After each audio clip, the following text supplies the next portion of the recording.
Hello, my name's Sue Lewis, and this is a recording of a webinar that we did in May 23 aimed at parents telling you about the choices available to your child after sixth form. So what we're going to do in this webinar is talk about what young people need to consider when they make informed choices. We'll show you the different pathways available at 18 and talk about how you can help your young person make an informed decision, but also where to go for all the information. So the place you go for all the information would be Career Pilot. And Career Pilot is a one-stop careers website, which is free access, and a lot of your young people will have used it already. So you go to careerpilot.org.uk. I'm just going to show you around some of the key features. So in the top bar here, we've got what we call our popular tools, information about jobs, courses, apprenticeship vacancies, local providers, our qualification ladders, they can plot their route, over 1,000 video stories about people talking about their jobs and qualifications. We also have a three-stage process that we try to encourage students to follow whenever they make a career decision. Start with yourself, explore your options, plan your next steps. But they can drill down to a particular pathway they're already thinking about, and they'll find information and advice there. But because you're in the southwest area, students can register straight onto the site. Maybe they've done that already, in which case they just sign in, they fill in a form, and then they've got their own account in the system. And the advantage of that is they get access to all the career tools, so they can personalize the things they're interested in. So if they do one of our quizzes, they will save that here. So it might be they've got particular subjects they like, or they're looking at particular jobs. All can be saved here.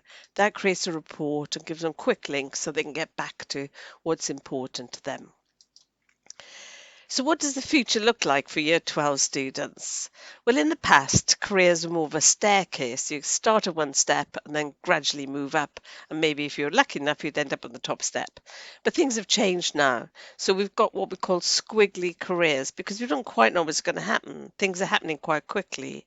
Obviously, we've heard about AI making more advances, automation, all those things could have an impact on where the jobs are. So for our young people, they do need to keep an eye on what's happening in terms of the labour market. A little fact that if you're born after 2002, you could live to 100 and have maybe 17 jobs and several careers in that time. So which is why you need to learn to flex between one job and another opportunity.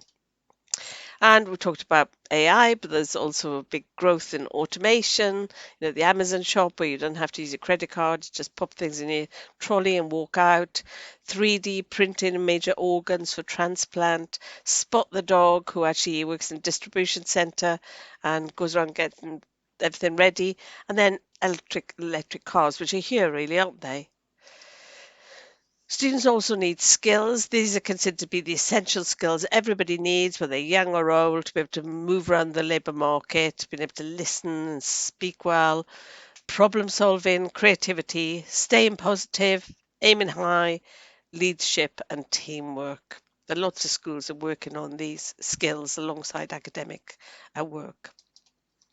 So where the job's going to be in the future, well, there will be other sectors, but these are four big sectors that it is predicted they will grow. And there's academic routes into these. You would have heard of A-levels degrees, but there's lots of vocational routes as well, which we'll come on to. So what do young people need to do in order to be able to make those informed decisions? Well, we have a little video that explains that. It's a 3-minute animated video. And in that, we pick out 4 things they could be doing right now. Knowing themselves, doing stuff to build their CV and their skills, knowing all their options, and then using all the supporters. That's where we come in as parents and teachers as well. So let me just run through how Career Pilot can help them do that and how to get to the detail of this information. Knowing yourself, obviously we've got a full section about that called Start With You, and there's activities there to help a student understand more about themselves and their own motivations and where they might lead. So they could do our job quiz, start with a subject, start with a value. Just going to show you 1 or 2 of those. So start with a subject. Often students have a particular subject they love or maybe more than one. Then click on that. and then they'll see examples of jobs or courses that might lead on to. So that'll give them some ideas. Then click on any of those links to see a whole job profile about that job. Or they could start with their values. There's lots of research now to show that if you can get a job that chimes with what's important to you, then you feel more successful and more motivated. So it might be you want to prevent climate change. And if you clicked on that, you get ideas of jobs where you could go to with that particular passion. You could do the skills profile. So we'll ask you questions about what you've done in your life, your learning, your work if you're post 16. Everything you tick, we then tell you what skills you've probably got from doing that particular activity. All your skills are put into our skills profile. You can add your own examples, and you can use this information when you come to apply because you'll have all your examples there. So it's great for beginning your personal statement when you're not sure what skills to flag up. So number 2, in terms of what we're telling the students they could do, is do stuff. Obviously, they need to be focusing on their A levels and BTECs and what other qualifications they're going to be assessed against. But there's all sorts of other things they might be doing. And our message always is don't forget them, keep them going because they're really important and they'll show the difference between you and another person. And obviously, keep going with developing your skills as well. One thing we mentioned on that last slide was doing free online courses. So you might have heard of Future Learn. They've got courses for everybody, really. I've done a few myself. A lot of them are free. Some charge a small amount to get a certificate. But there's lots of preparation ones that would be really useful for a student who, for example, was interested in law at university or being a dentist. So you don't have to have any qualifications to do these. You just need an interest, but they might last for 4 weeks, 2 hours a week for 4 weeks, and then you have a lot of information and you can reflect on this as part of your personal statement, but it might also help you to think about whether that is really for you. So I would recommend those to you, and the web address is futurelearn.com. So knowing all your options, that's obviously another key thing. So that's a really big focus of today's webinar. So we're just going to run you through what they are for students who are in the sixth form. So just to give you the overview of that, there's 3 particular pathways for qualifications: academic, vocational and work-based. And what work-based means is that you're mostly in the work situation being trained to do that job. Vocational is a bit of a mix, and academic is when you're going to be in school doing an academic subject. They're available, in fact, right up to level 8, just showing you level 1 to 6 here. So students will have already probably done level 1 and 2 because they've done their GCSEs. And if they hadn't got level 2 through their GCSEs, then they might have gone sideways and done a BTEC level 2 or an intermediate apprenticeship. They all have parity with each other. They're all equal in terms of their level. Or they could be here, they could be doing an A level or A levels at the moment, or they might be doing A levels and BTECs from the vocational pathway. Or they could be doing T levels within a college environment. So these are the vocational courses. And then there's the work-based courses, the advanced apprenticeship at level 3. And then level 4 is equivalent to the first year of degree level. And you can see the equivalent qualifications in the vocational pathway and the work-based pathway. Level 5 is equivalent to the second year, and level 6 is where you get a degree from whatever pathway you might have been on. Level 6 is the degree level. So this is where students are trying to decide now. They're moving from level 2 to 3 or 3 to 4. So they're thinking about the next thing, but they're also thinking about the future, where it's going to take them.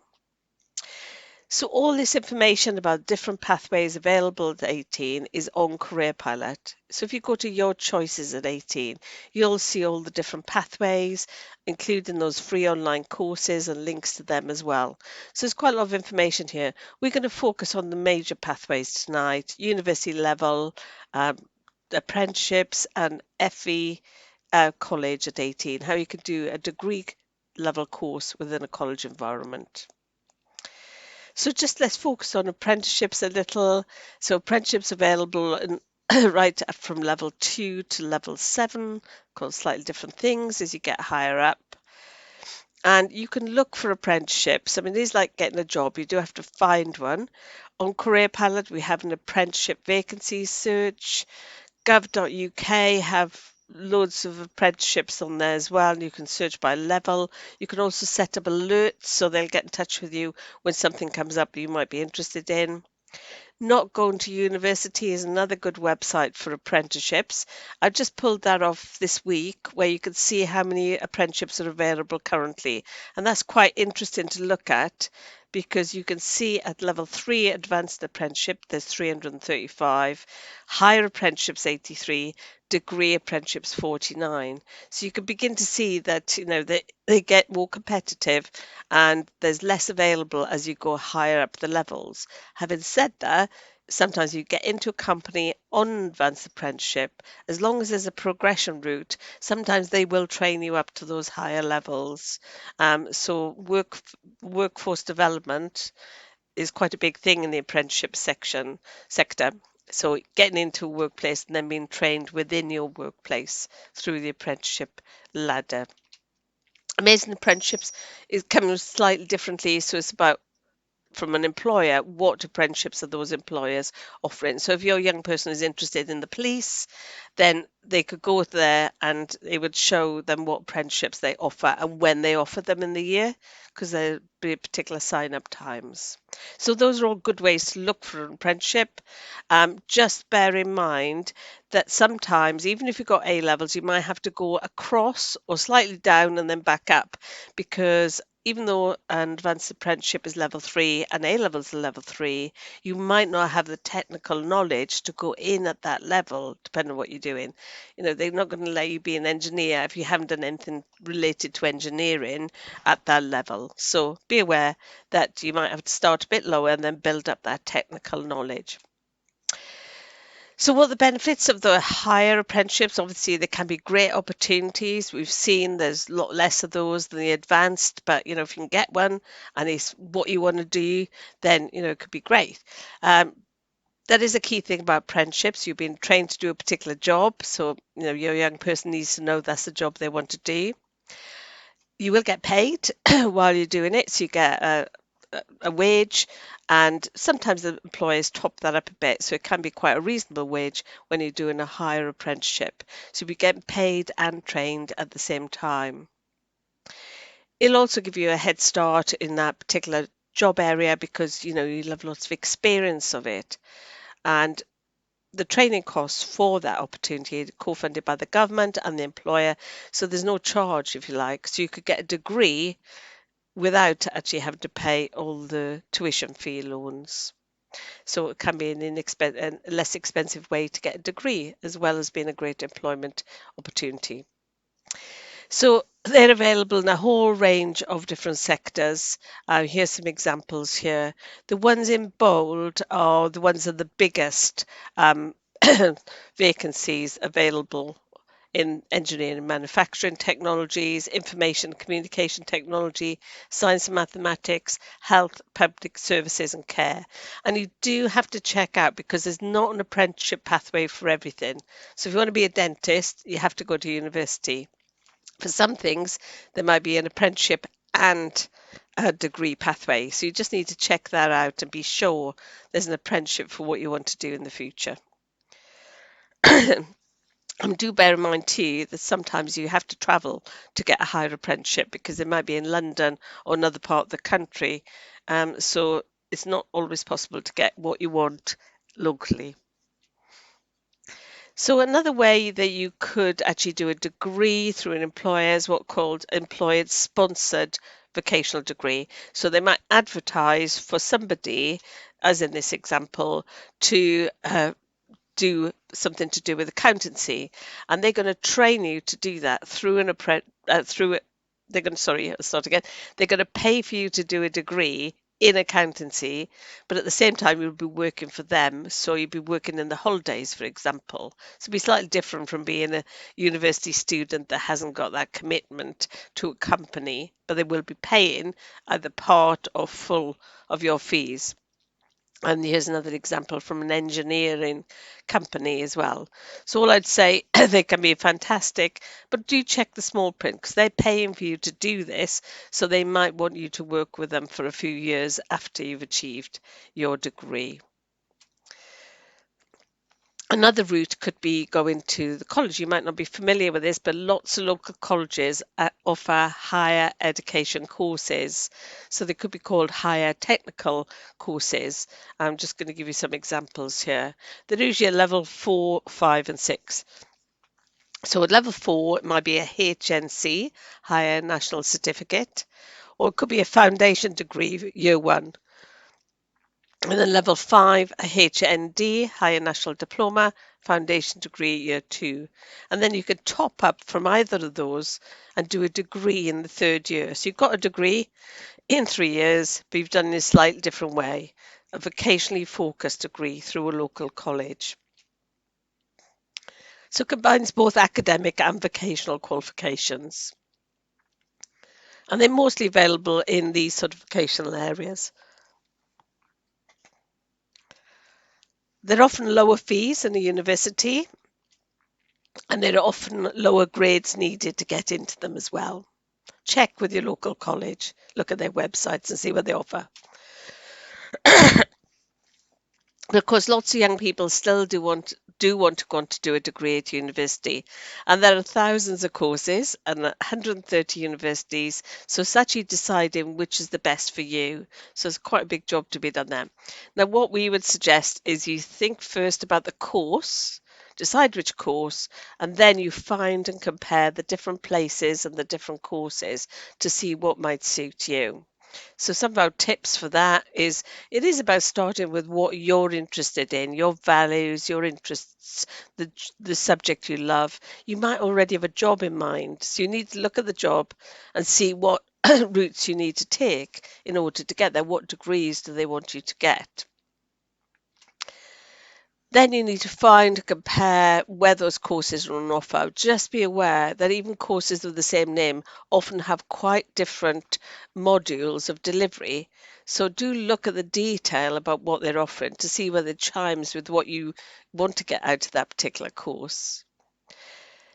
Some courses will ask for UCAS tariff points, so they'll want to know what you've got. So different A-level qualifications and BTECs are equivalent to a particular point score. So if you've got an A star in A levels, you'd have 56 points, and they vary according to what grades you get. So it's always worth you knowing what you've got in terms of tariff points. And on our site, we've got a link to the UCAS tariff point calculator, so you could work that out. You do need to take into account accommodation costs, student satisfaction, all those other things too. Accommodation costs have gone up a lot in recent years. So you want to look, sometimes you need to look where the cheapest places are, not just about, obviously you want the course, you want it to suit you, but you've also got to live there too. So you need to look at what the accommodation costs. Cardiff is quite good apparently, and some of the universities in the north are cheaper than the ones in the south, but you need to look at that as well. If you can, go to a local university and have a look at what they offer. 'Cause if you don't want to go far away from home, local universities often have a good offer, and that could save you a lot of costs.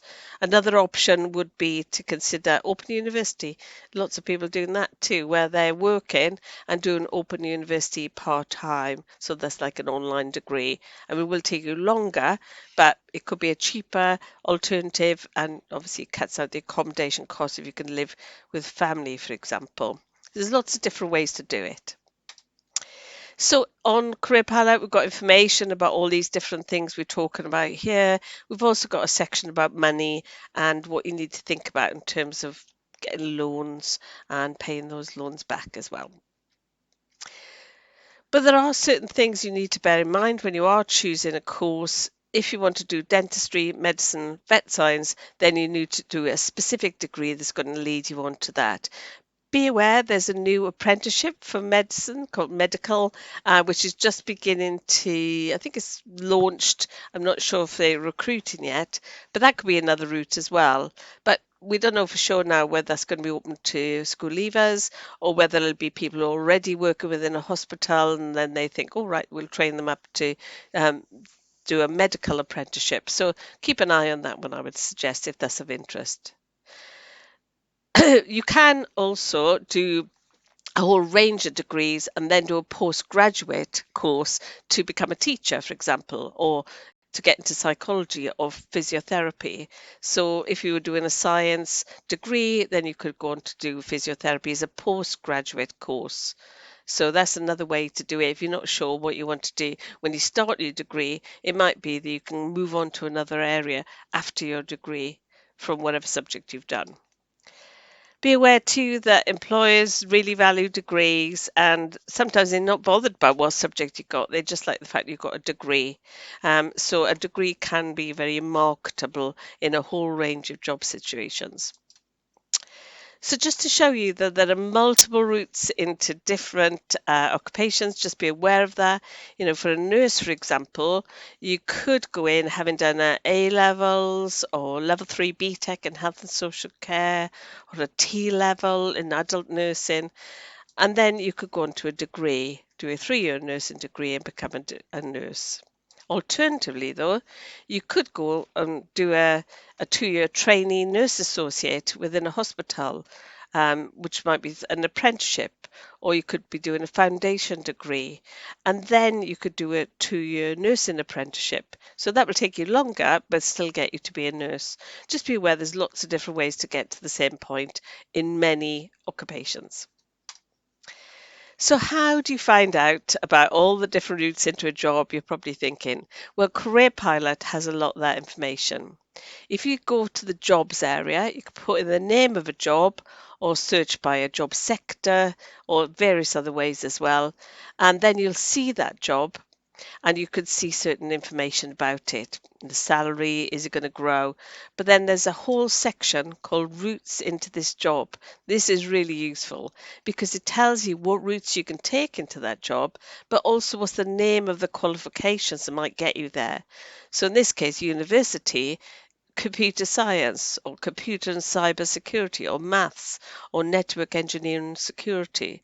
And also it tells you what apprenticeships might be, would be routes in. And don't forget, you still have to find those apprenticeships, but at least it shows you what ones you need to do to get there if that's the job you want. Okay, so top 5 things for Year 12 students to consider as a summary. You know, do I know what sort of career I would like to do? Because if you do, you can work back from that and think, what do I need to do to get there? Have I researched the different options at 18? Because, you know, there are different pathways and it's worth having a look at all of them. Do I want to get out to work right now or am I ready to go and do further study? You know, because if it's work, it might be an apprenticeship. If it's study, then, you know, doing A levels might suit you. Do you want to go to university?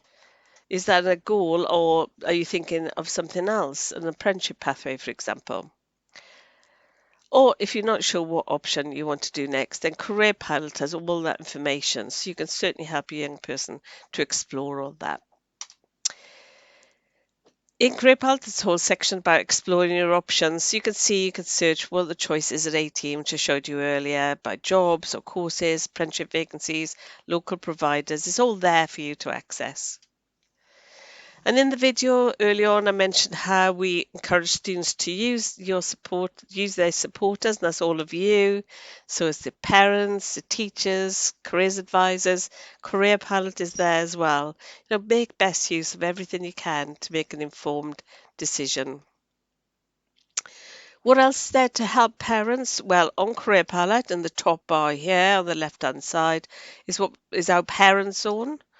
And in there, you can choose a section like choices at 18, choices 16, and you'll see questions that a lot of parents ask, and we've written an answer to those questions. So a lot of things I talked about today will be there as well. You know, what's the funding for higher education? And you'll find an answer there. So you just go to careerpad.org.uk, top bar, parent zone, and that's where you'll find that. Now, if you love Career Pilot, we've also got a sister site for adults called Life Pilot. So if you yourself are thinking of getting back into learning and want to know how to do it, then a lot of the tools we've got in Career Pilot are there for you as an adult. So that's life-pilot.co.uk. So thank you for listening to this webinar. Obviously, there's no opportunity to chat because this is a recording, but I hope it's been useful to you. Bye.